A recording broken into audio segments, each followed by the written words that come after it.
Tinext ko rin pala to si Galvin. Ha? Si Galvin. Ano? Tinext ko rin nakaraan eh. Ano? Tinext ko nakaraan. Ano eh? Tinext. Ha? Number niya, di ba dati nagpapagpwede kay ate? Kaya sabi ko, kasi naghahanap ko nga ako ano. Ano Wala sabi? na, pero- Nag-reply? Sabi ko lang ano, ito po ba si Galvin? Yes po sir, sino po sila? Wala, inanong ko agad. Ewan ko, baka mamaya, ibang ano niya sa atin eh. Hindi niya tanggap yung mga jokes ko eh. Pero tinuloy.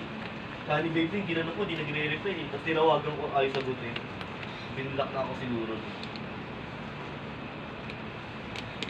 Kasa hanggang ngayon, hindi niya pa rin alam kung sino nagte-text sa kanya. Okay na. What?